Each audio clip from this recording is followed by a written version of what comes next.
The name of this presentation is it's Finding a Path for Your Gifted Child, and is provided by Agates with a parent experience panel. And Catherine Probosco, who's the president of Agates, is going to be facilitating this group, and she's going to introduce her panel, the people who will be speaking today. And everybody's going to do a little bit of talking, and then we'll open it up to questions. So thank you for being here. Catherine? Well, thank you, Lori. So actually, I wanted to say Anahita Chow is going to be our acting president for Agates. And what I figured we could do is each of us could just sort of briefly identify or introduce ourselves and talk about sort of the specific area that we're prepared to talk about today. And then let folks ask questions. I imagine there are probably a lot of questions out there. So what we really want to do is, give and share information that people will specifically find helpful. So my name is Catherine. I have 4 gifted children, 3 of them in Albuquerque schools.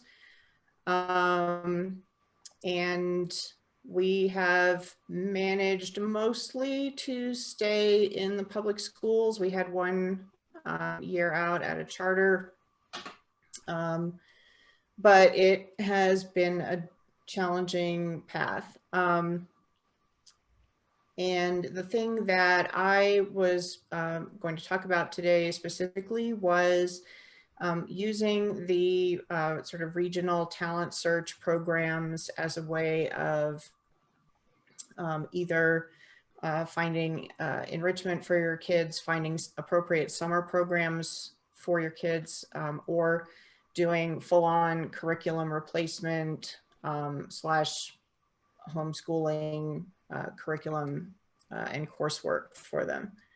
So let's see.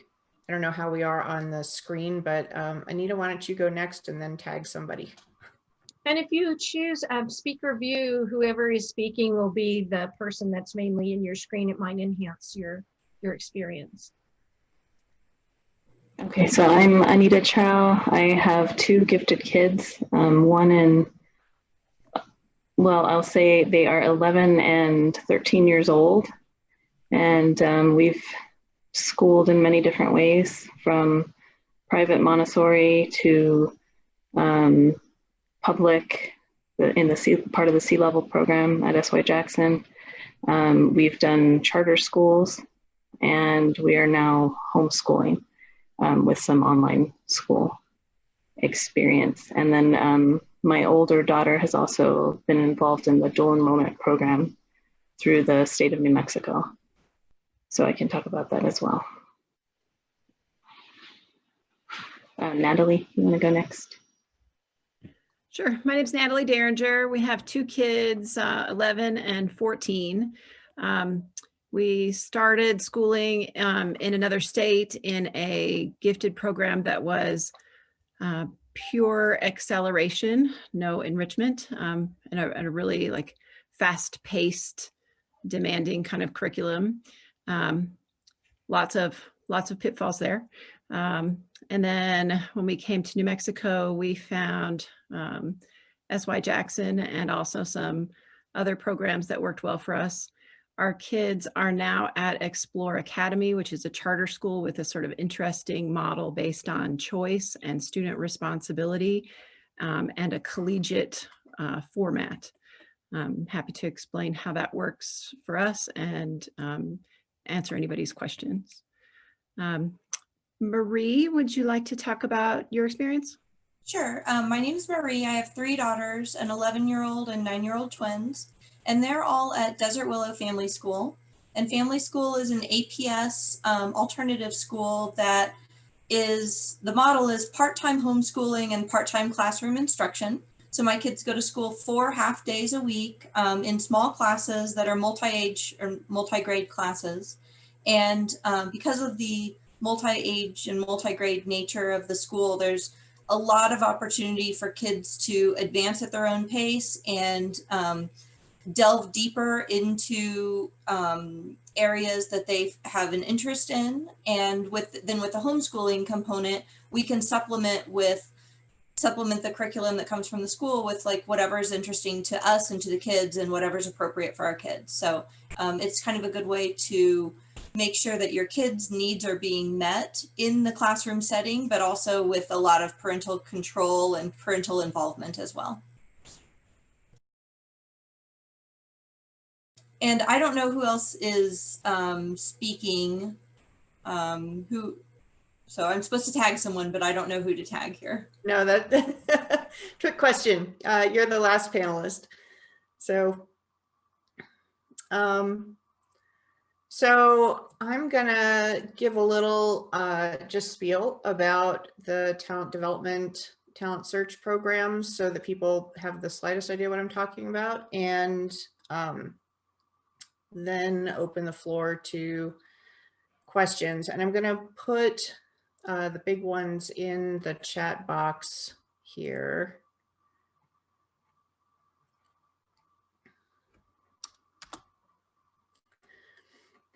Okay. So these are basically programs for gifted youth that are based at various colleges across the United States. Although they have some sort of regional identifiers on them, anybody can access the services no matter where you live. There are no boundaries for signing up for any of them. And they do have sort of reciprocity agreements, right? And so if you end up being signed up for one, you can use the same documentation in order to sign up for another. Catherine, I hate to interrupt you and tell you this. Duke tip closed. It's done. Yeah, I was going to get to that. Oh, okay. Sorry. That's why they're last on the list. So what is a talent search program? These are basically identification programs for gifted students that identify them by using above grade level testing. So for example, your fourth grader would test in by taking the PSAT for the 8-9 and getting an appropriately, getting a score that falls within the parameters of the program. The idea is that a lot of standardized school testing has a ceiling on it, doesn't really reflect what kids are able to do. So giving them a test that is designed for kids that are in much higher grades will sort of take that cap off of them and give a more accurate measure of their abilities. Agates has sponsored the PSAT in Albuquerque for several years. I'm not sure what's going on with that this year, with testing physically being a big challenge. But I know that some of the centers, I know specifically the Johns Hopkins Center is accepting an online version of their Scholastic Achievement Test. And so you can still take that and enroll without having to go through any of the College Board testing. Why bother is everybody's first question, and there are a couple of reasons. One is that having the results from an above grade level test can be a really powerful tool for advocating for your kid in an IEP. If you are dealing with teachers or administrators who just don't believe that they are capable of doing more high level work than they are doing, sometimes the test can give you real ammunition. And when you come in and say, you know, my third grader scored in what would have been the 95th percentile of this test designed for high school freshmen, and that is really a compelling piece of evidence. It's not just, you know, the parents' subjective argument, it's objective evidence of their abilities. The second reason is that all of these programs offer various forms of enrichment and coursework for gifted kids. So I'm going to talk really quickly about that. CBK, which is in Boulder, hosts the Western Academic Talent Search, and they run summer programs, residential programs on the Boulder campus. Not sure what's happening with that this coming year, but that, as far as I know, is still the plan. Center for Talent Development at Northwestern runs NewMats, the Midwest Academic Talent Search. They do both residential programs in non-pandemic times, and they offer a number of online classes, including, they're mostly high school classes, including almost a full slate of AP classes. So if any of you are trying to find that kind of coursework for your high school students or middle school students, particularly if you're at a smaller school that doesn't have enough students to have a particular AP course offered, that can be a good option. The Johns Hopkins Center for Talented Youth has classes for kids from second grade all the way through high school.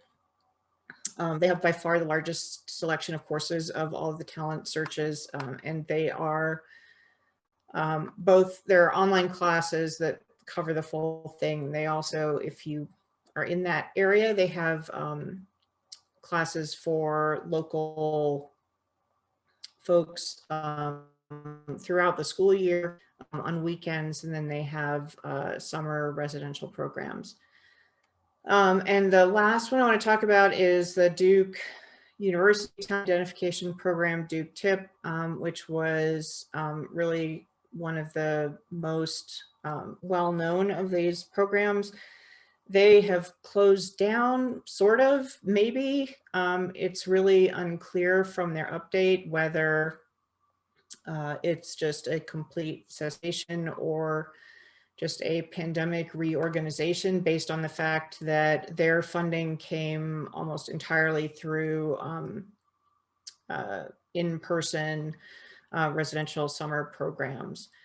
So, but the reason that I included them is that the website is still up, and it has a lot of great resources on it, including a whole bunch of PDFs with talking points for parental advocacy and that sort of thing. So I sort of encourage everybody to head over there and download everything that you can while it's still up. And also, you know, just say a little prayer that they'll get things sorted out and still manage to be a presence in some way in the future. I also included links in the chat to the parent groups that I know of. There may be groups for CBK and Northwestern, but I haven't seen them. I have seen the CTY parents group on Facebook, and also the Duke TIP parents group on Facebook. And the parents group anyway is still active for Duke TIP. Lots of folks there that you can ask questions of, share resources, and that sort of thing. You'll also meet a lot of extremely anxious, high achieving parents who have the kinds of concerns that you find satirical New Yorker articles written about for their kids. And so that is an interesting opportunity to see how the other half lives. So that's my 2 cents. And we only have 10 folks in here, so I'm not even gonna keep people on mute. I think that's a small enough number that if you have a question, just throw it out there and we'll try to answer it. Okay, may I jump in here then? I'll be the first one to go because I want to feed off of what you just said. My name is Daniel Thomas and I'm with Nino Otero Community Schools here in Santa Fe. My question for you really is the inverse of the satirical New York parent, the parent who's actually really indifferent to the fact that their child is gifted, who when you have an IEP meeting, they sort of just nod their head and go, yes, whatever. And you can see that they're not really having much interest in the fact that their child is gifted, or maybe not even much fact in their child's education at all. And I often kind of like to think is that when we talk about equities in the school, that I think that sometimes the inequity of parenting is perhaps the greatest inequity at all of all. And I'm just wondering, as parents who are involved in their children's education, how do you think that we as gifted educators could get those type of parents more involved in their kids' education?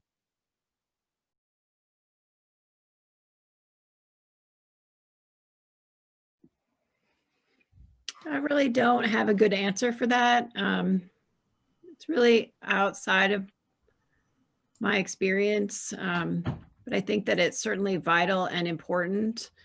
I'd love to hear any answer to that question.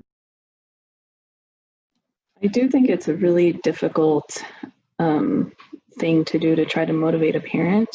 I can say personally, growing up as a gifted child, my parents were both educators and definitely involved in my education, but I also think they didn't quite understand how to fully help or what to do. And I grew up in I think one of the most impoverished parts of the country.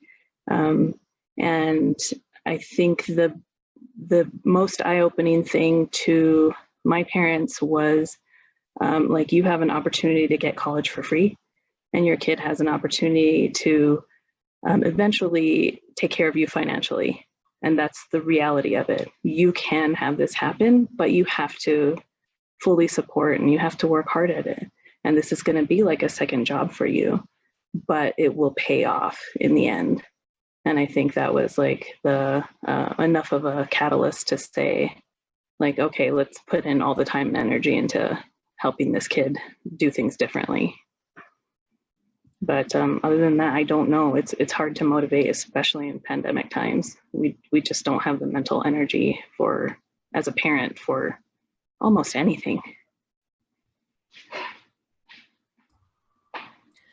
One of the things that occurs to me is a training that the teachers at our school went through, which talked about differences in perspective between different socioeconomic classes and what the different classes valued about certain things.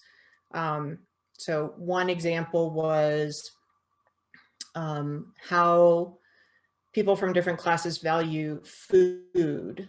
And it was that people from lower socioeconomic classes valued quantities of food. People in the middle classes valued the quality of food, and people in upper socioeconomic classes valued food for its artistic presentation,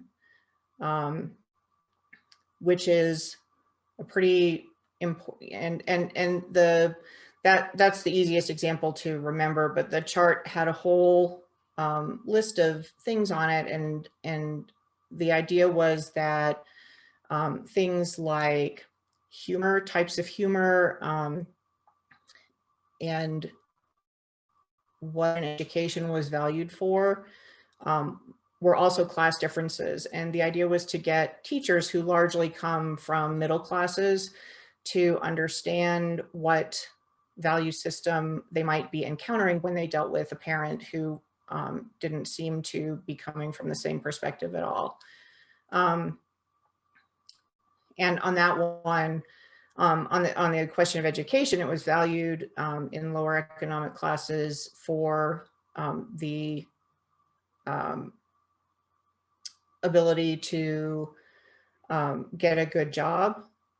For the middle classes, it was valued as a stepping stone to an even higher socioeconomic level, and in the upper levels of socioeconomic privilege, it was valued as a means of attaining connections, professional connections that would help you later in life. So I think maybe what Anita was mentioning about emphasizing the child's future is one angle of approach. But the other thing to be aware of, and I think this is particularly a problem in New Mexico, some of the cultural baggage around colonial education and the ways that that has done real harm to indigenous communities in the state, and that there may be parents who find the idea that their child can better themselves through education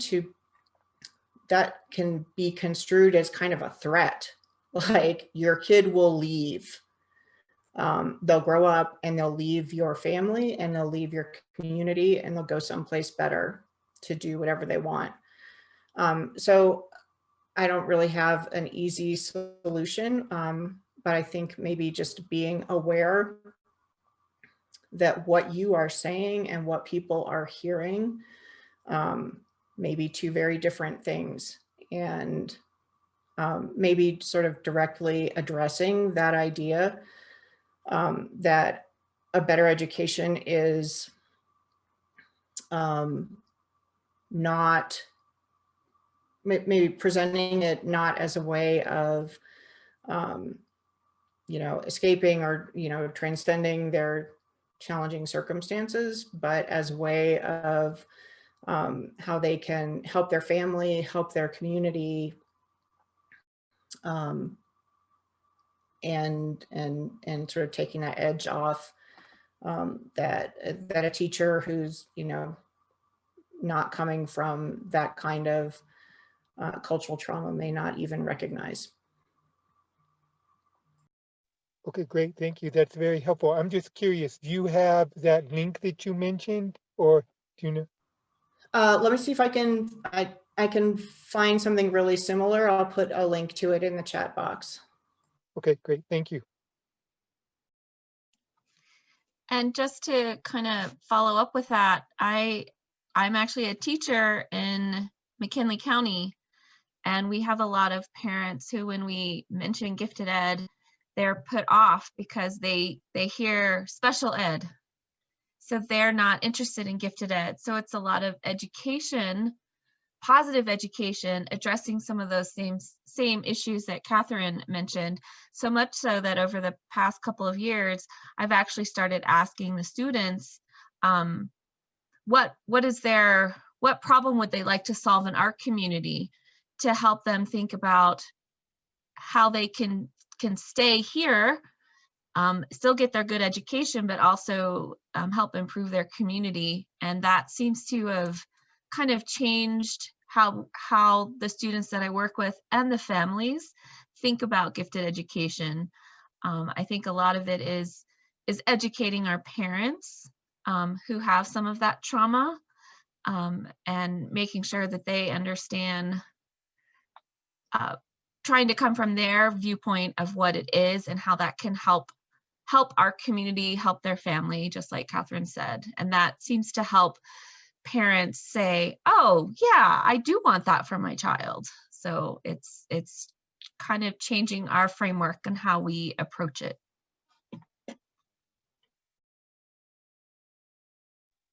Thanks for sharing that.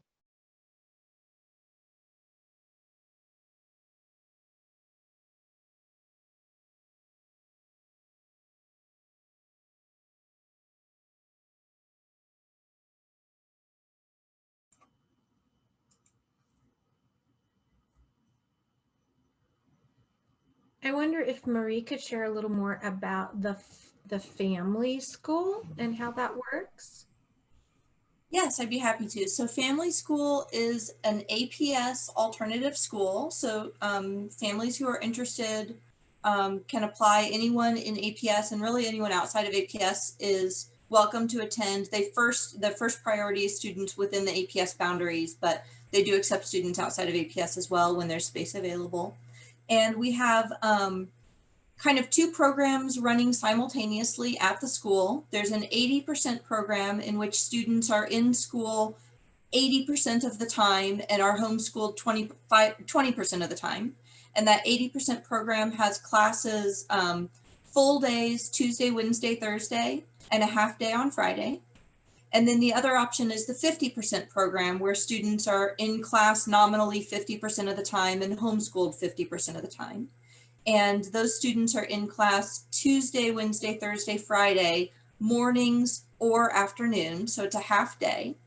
They're all small, relatively small classes. The 80% classes are about 18 students in a class, and the 50% classes are more like 12 students in each class. So it's a small group, a lot of one-on-one time with the instructor, as well as, of course, one-on-one time at home with the parents or whoever is homeschooling the kids.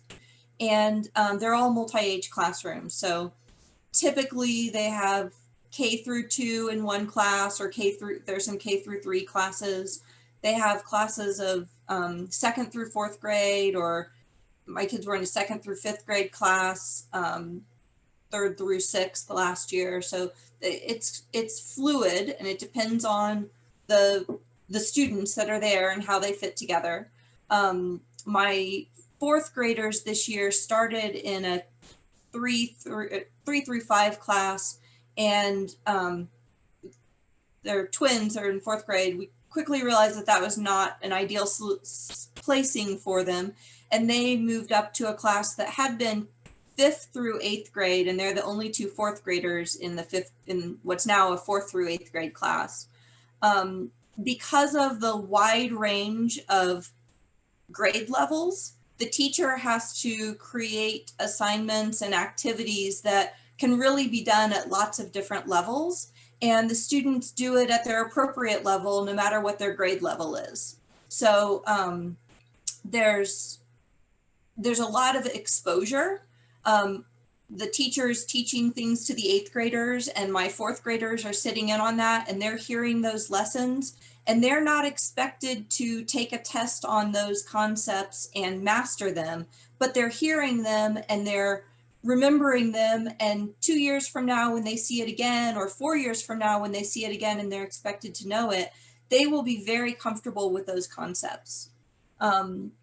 And of course, because of the multi-age classroom, there's also a lot of review, and often the older students, or the students who understand those concepts that are being discussed really well, act as teachers in small groups for the other kids. So some of the 8th graders will take 2 or 3 other students in the class and they'll be in a small group together, and the 8th graders will really teach the concepts, which of course solidifies those concepts for the older kids as well. So I have 3 kids in the school, and I've had the oldest kids in the class, and I've had the youngest kids in the class. And I've really come to appreciate that there's a lot of advantage to both. There's advantage to hearing a whole bunch of things and concepts that my kids are not ready for yet, but still they've heard them and will be more comfortable with them in the future. And there's also advantage to being the older kids in the class and teaching the younger kids and taking on roles of responsibility that they might not get in a single grade classroom. Do you have any other specific questions? It's been a great school for my kids, and I love being involved as a parent in their education and being able to supplement where I see holes in the curriculum, or things that I think they're interested in and our family would like to know more about. I have 2 questions, actually. One is the highest level 8th grade? Yes, it's a K through 8 school. Okay, and then the other question is, for the homeschool portion, do you get to choose what you're teaching your kids, or is it basically prescripted? So that's complicated. There's a lot of curriculum that comes from the school. So a lot of the curriculum that we do during homeschool hours comes from the school. And then there's also opportunity for us to supplement, and we can supplement in any way we want. So when my kids were younger, we did a whole mapping and directions unit where we would go to the zoo and they would get a map at the beginning and have to figure out, okay, I'm at the monkeys and I want to get to the snakes. How's the best way to get there? So it can be something as untraditional as that. It can be something as traditional as a Spanish class that they take on their own time during homeschool time, or learning about negative numbers. Thanks. Is it specifically a school for bright and talented kids, or do they serve anybody? Nope, everybody is served at our school. I think most of the kids who are there are performing above grade level, but there's no requirement in admissions. It's just a simple lottery system, so anyone can go. And we have students who have special ed needs. One of my daughter's best friends has autism and some schooling complications that come along with that. So everyone is served by the school. And I have a follow-up question, because you have children in gifted. So is there a separate gifted program there, or is it a separate gifted track, or how are they integrating that into their program? Neither. There's no separate gifted. We don't have a gifted teacher. We don't have a gifted track. We don't have gifted programs. The way that they integrate that is by challenging the kids in the classroom. So putting, my fourth graders in a 5th through 8th grade classroom and expecting that they're doing the work of the older kids and being exposed to all these additional concepts is the way that they're served in the gifted terms or gifted community. Okay, so but let me follow up on that. Is there a separate identification process? Because in gifted education, we'd call what you're doing there acceleration. But are they doing that acceleration through some type of formal identification process, or how are they determining who gets that process? So the label, the gifted label, comes through APS. So if you're a parent and you want your students to be tested, you go through the typical APS channels because it is part of the APS public school system. And then as far as who gets the services, I guess that's done kind of by the current teachers. The teachers have a lot of say in where the students are placed the following year and what would be most appropriate for them. So I guess that would be how that's done, if that makes sense. Great, thanks.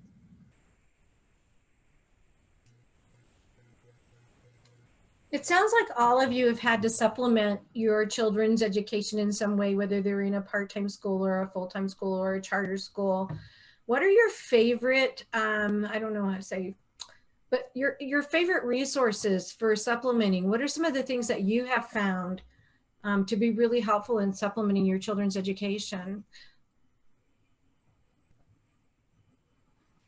I think for online classes, even pre-pandemic, we did art of problem solving for math. I think that was a game changer for my older daughter, who is very much a math and science type kid. So that was definitely the best thing we did for her. For science, I guess my husband and I are both in the science field, so we do things less formally. And we've ordered from when they were very little, like magic school bus kits, to now recently we do the Mel Science kits and order those and do them at home. And then they don't come with as much education, so you kind of have to either have the background or be willing to look it up. But they are so fun. Like, it's lighting things on fire and stuff, making a clear liquid turn completely black and then back to completely clear again. It's awesome. So we've done a lot of that as well. We used to have a lot of agates meetups to have them find other kids that were similar to them. I think that's not going to happen unless it's virtually these days. And then just putting them in the right classroom and having the kids kind of figure out what they want to do and supporting them with going in that direction, like whether it's museums or stuff like that. Did you say magic school bus kits? Yeah, that's like a science kit for a very young child. So it's a good My First Science kit.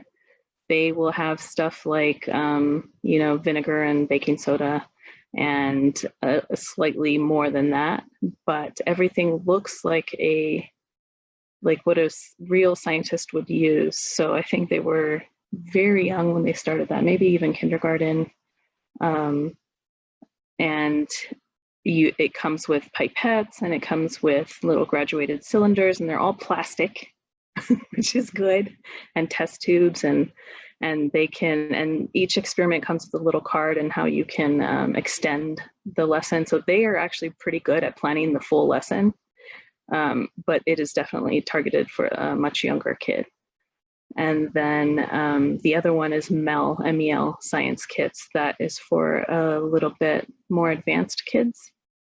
And it's a subscription service. So we still get one each month. And I think on that one, you can set the age of your child and they send you age appropriate things. But all of their kits are really cool. They're fun. I like doing them. Thanks. Anybody else have some favorite resources? Oh, here, I see Catherine put in the Young Scientists Club. Okay. That's just for the Magic School Bus kits.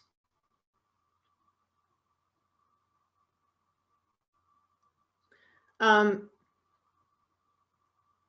kids are less math and science oriented and more liberal artsy and crafty.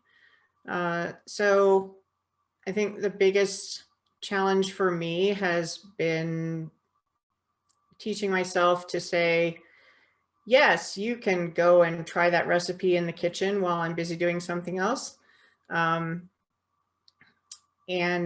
just sort of being open to letting them explore and make messes and try stuff that they're interested in, because they find all sorts of weird things that they want to try out. I think the other thing has been not really putting any limitation on what books they can read.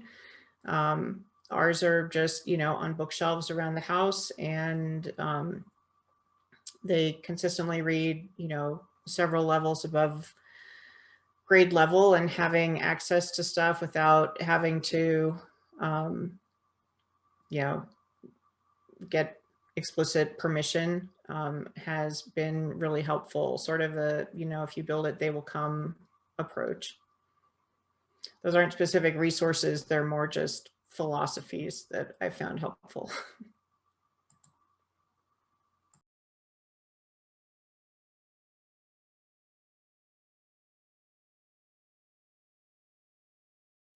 I think another, like maybe it's slightly unrelated to this topic, but maybe it is, I don't know, is I feel like one way teachers can help quite a bit extend some of the activities that they're already doing in classrooms for gifted kids, even without too much parent involvement, is with the science fair. I know I spent some time volunteering at SY Jackson for some of the kids there, and just sitting with the child and asking them questions. And I was really impressed with how they would take that back and change their science fair, even without help from their parents. So just asking them, like, I think one little girl had a bunch of different plastic bags that she was trying to determine which grocery store had the best plastic bags, or had the best bags, period. And so she had tested a paper bag because that's what Sprouts gave her, and a plastic bag from Walmart, which was the new, like, supposedly reusable thicker plastic, and then the standard plastic bag from Smith's. And I was like, I wonder, like, could you tell without even testing them which one is going to work? And she's like, well, I didn't think of that. Maybe, yeah, because this one's really thick. And I'm like, maybe do you want to, like, do you think that the stores have the same weight plastic that we could maybe, you know, test? Do you have a way of measuring the plastic, or just asking a bunch of random questions? They might take some stuff from that. I don't know. I think it just helps when the kids are probed in a typical way, if that makes sense. I don't know. I feel like we did that with some of the kids, and they ended up using the science fair project as a means of deeper learning that took more than the, like, few days or 1 week that you're on a certain topic. It was a long-term thinking exercise, which I like. But again, that's science related. I have no idea on the humanities. I would go to Catherine for that. For other topics, there's also a history fair that's very similar to a science fair. Kids do history projects. I haven't done that, and I don't have personal experience, but also there's a chemistry fair that some friends of ours' kids have been involved in. It's very much like science fair, but it's specifically chemistry, and there's some specific questions that are asked of different grade levels. I don't remember the organization, but it's some sort of international chemistry organization that runs it. And then there's also essay contests and writing contests, like and writing activities, like the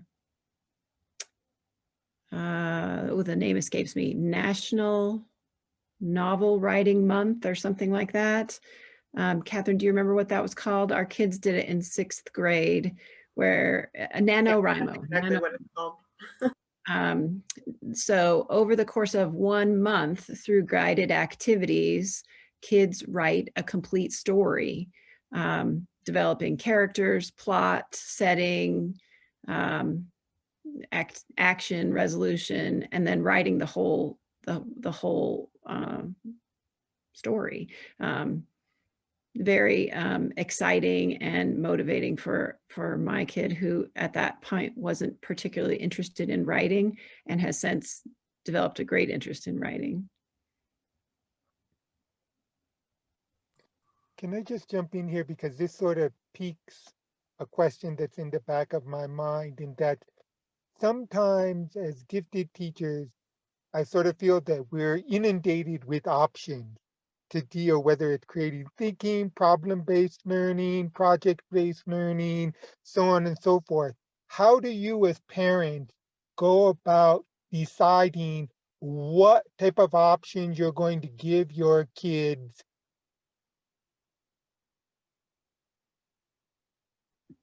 Well, I'll jump in on that. For our family, it varies quite a bit by kid. For one of our kids, you could sort of lay out the options and say, hey, which one looks interesting? And she'll jump on one and she'll take it and she'll run with it. For our other child, I try to make the best choice that I can, and then I tell her that she's going to do it, and then I push her and push her and push her until she's done at least part of it, and achieves some kind of success that she feels good about. And then I let her decide if she's going to continue. I really think it's based on how your kids behave and what your kids need. We have one that is voracious and can't wait to try something new and is always making a mess in the kitchen, and another one that would rather read a book. I think we also have OneonOne, and the one that I have to push to do something, I also have to sell. So I have to say, hey, look at this really fun thing. It's so amazing, even though I don't have the energy to do that and do not think it's amazing. But once I'm like the cheerleader for any one thing, she's like, oh, it is fun. And it's exhausting, but that's the only way she's gonna do anything. And the other one is like, the opposite. I need to definitely pull back what she wants to do, because if I lay out the options, she's like, I want to do them all. And I want to stay up until 2 a.m. every morning so I can do them all. And so for that one, I think we limit the options available as well. And I think both are okay, and both are exhausting for us as parents, and definitely for their teachers as well.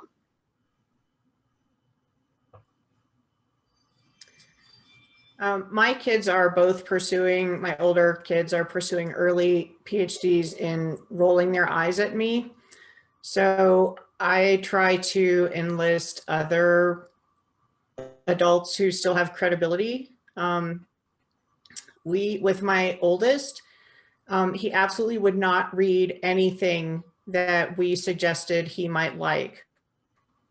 But he thought that one of my husband's friends, who was a voracious reader, was really cool. And so we literally had Dan come over for dinner and talk about stuff that he was reading. And he was also a teacher, stuff that he was assigning in his classes. And throughout that whole conversation, my son was, making notes, and suddenly everything showed up on his wish list. So that's one way of doing it. If you have kids who are oppositional, having other adults or enlisting their teachers to persuade them to try something. And then the rest, I think, is just trial and error. Like Natalie said, it's really, different kids have very different interests. And sometimes the same experience will be, transformative and life improving for one, and just a nightmarish swamp of suffering for the other. And you just have to, play it by ear and know what is likely to be a successful experience for your kids and what's not. Okay, thank you. Can I jump in for a minute and just talk for a minute about Explore Academy, because I think it's very relevant at this point. The model for Explore Academy is based on student choice. And the idea is that the students choose what they want to study, and that drives motivation. I think that idea could be used in any setting for parents or for teachers, but that the school has taken it as their sort of core concept. I'll go through a couple of things quickly just to give you an idea. That the school talks about 3 core elements: student choice, or an individualized experience; student responsibility, the kids are accountable for everything at school on their own; and then the educational experience is designed to mimic a college campus, so the kids are prepared and ready for a college experience in terms of the structure and the rigor of the academics. They use a mastery model of learning, so kids have to show mastery of the Common Core standards before they can move on, and the school is designed and scheduled such that kids can fail courses and still graduate on time without any problem. I think it's up to 7 or 8 courses in their high school career that they can fail, retake, and it has no impact on their graduation timing. Kids have access to a course catalog, and they choose from the course catalog which classes they want to take. They have to set up a schedule the same way that we all did in college, Mondays, Wednesdays, Fridays, or the timing has to work out for all their classes. So they're learning that kind of scheduling process. But more importantly, they choose a theme or a focus for a class subject that interests them.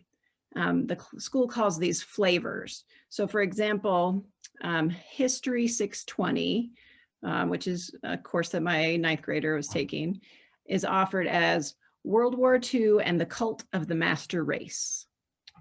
It's also offered by a different teacher as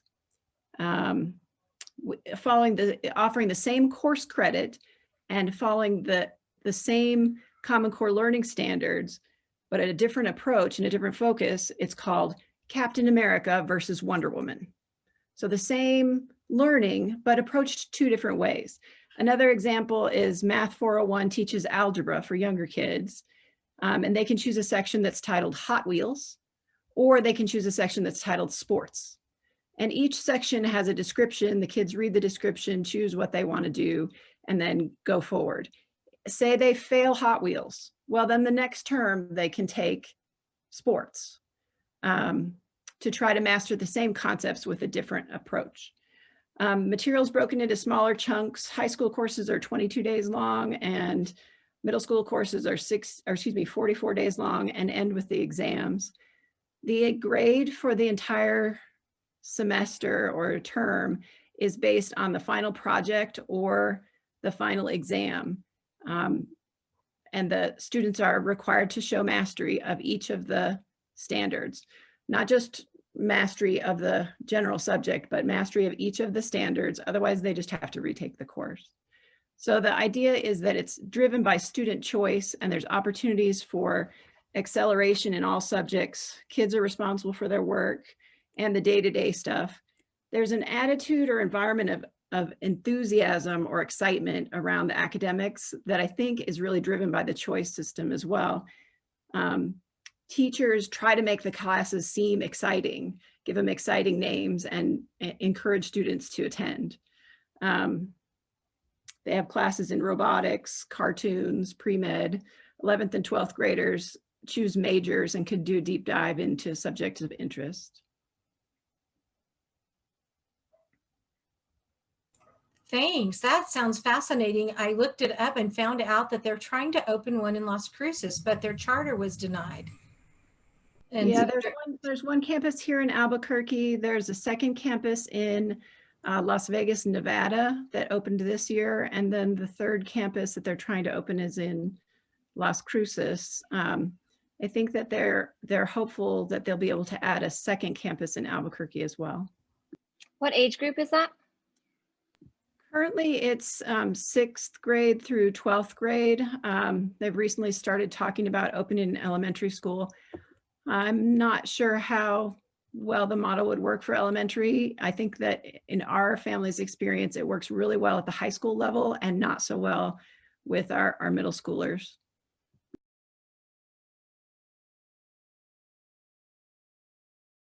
Yeah, just to echo the free choice thing, I think also in both my daughter's gifted ed classrooms, they've both really jumped on activities where there was some element of choice involved, whether it's like, I think Janet Ross did this, I can't remember what it was called. Do you remember, Catherine? It was like a report, a deep dive report on something. Independent IRP. Yeah, the IRP, and making it broad enough that they can really, I don't know, do anything from. I think my older daughter did some robotics thing, like robot helpers in earthquake situations or something like that. And my younger daughter did something completely different. Like on ancient Chinese something. I have no idea.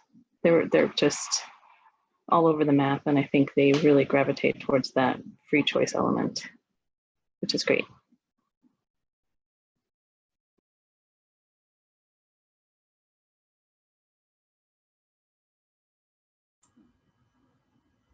are there any models in Albuquerque for elementary students that are maybe not specifically all gifted students, but that really outside of the family school that you feel like are really in tune with gifted students' needs, whether they're private or charter or public? Is there a model in Albuquerque that could be copied other places? Who wants this one? I think that my family's experience is that there was a fantastic model available and that APS squashed it like a bug.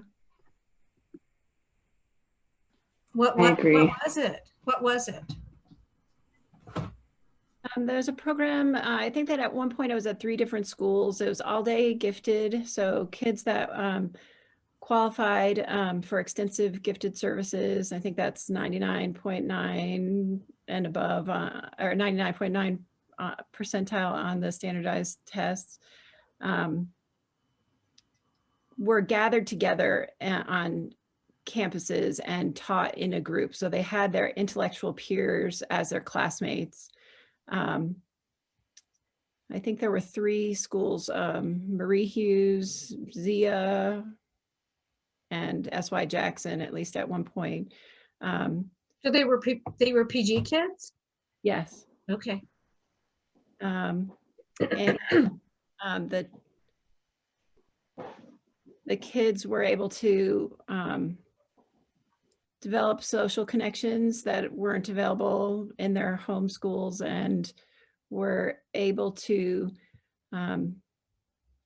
learn at an appropriate pace for whatever they needed. Those programs have been dismantled by APS, and they're not currently available to my knowledge. Yeah, Anita, Natalie, and I, our kids were all classmates in the program at SY, and I think that what our kids went through as we were trying to find appropriate placement is one of the reasons that all of us got involved in gifted advocacy.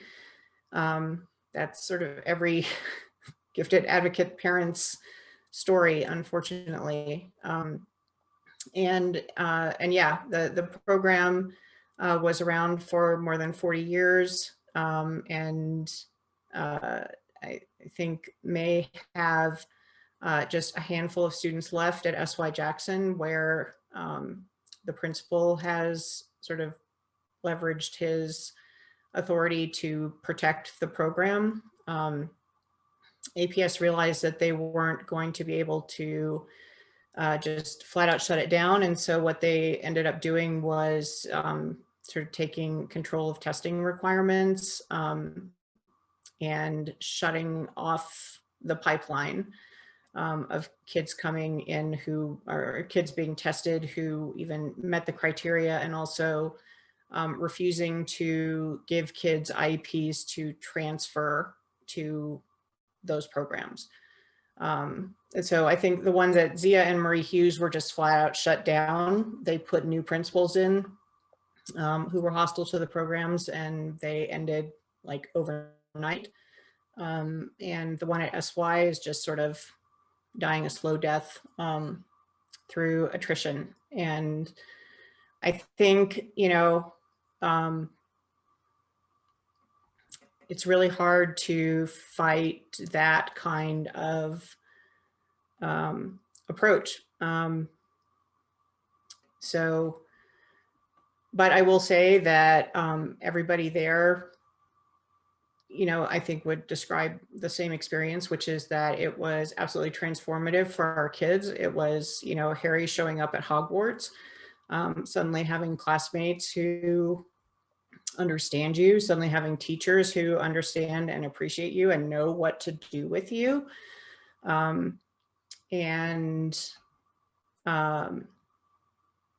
it's a shame that that option is not more available. Those self-contained classrooms are, life-changing. So.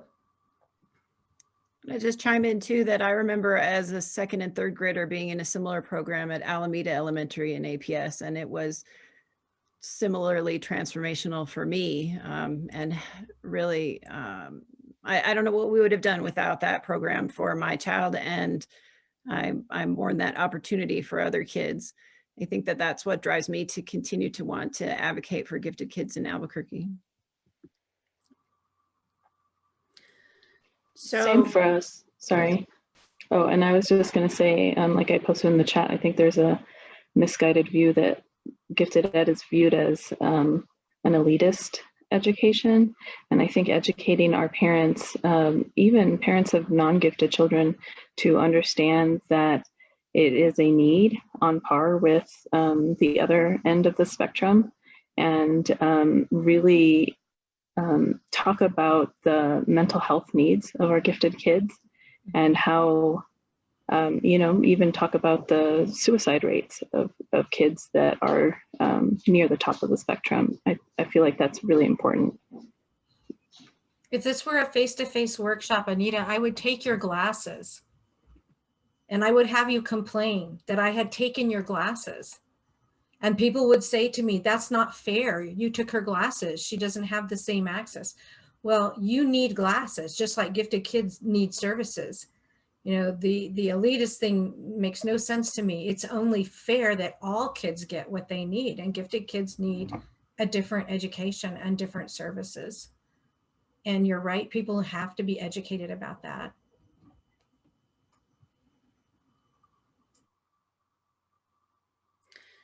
So I see we just have a few seconds left. Folks probably know this, but I wanted to quickly explain how you can save the chat, because there are a lot of resources posted in there.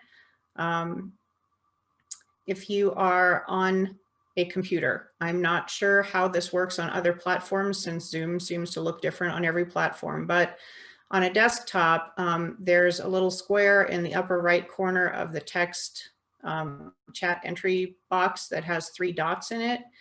If you click on that, your top option should be Save Chat. And you can do that and it'll show up in your Zoom folder as a handy little text file. So